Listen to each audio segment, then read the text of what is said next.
Well, I just absolutely love spring in Korea. Every year we have these beautiful cherry blossoms, and it's just everywhere you go, and it's absolutely beautiful. I look forward to it every year. But I couldn't imagine if these trees somehow weren't blooming.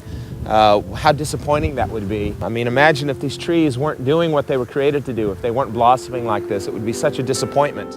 It reminds me of the parable that Jesus told about the barren fig tree, that he said the master owned a fig tree and it was barren. It wasn't producing, it wasn't doing what it was created to do.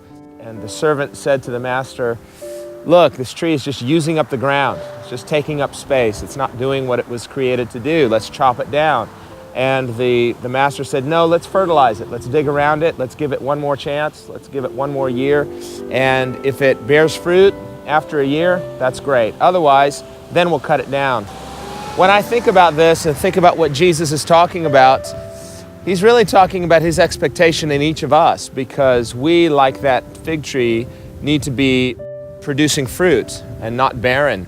We tend to think of our life as our own, and yet in the parable of the barren fig tree, we see that from God's perspective, the tree doesn't have its own individual rights. From God's perspective, that tree was created for God's enjoyment.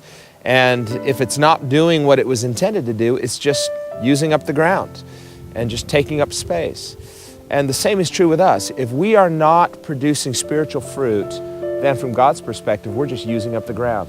We're just taking up space, and we're just living for ourselves. We're not created to live independently from God. We are created to live as an integral part of his purpose and for his purpose, for his pleasure. That our life is not our own. We're not just created for our own selfish enjoyment, just to do what we want. We're created for God's purposes. The Bible says it's for his pleasure that we were created. Jesus is telling us that just as with the expectation of the tree to bear fruit, he expects us to bear fruit as well.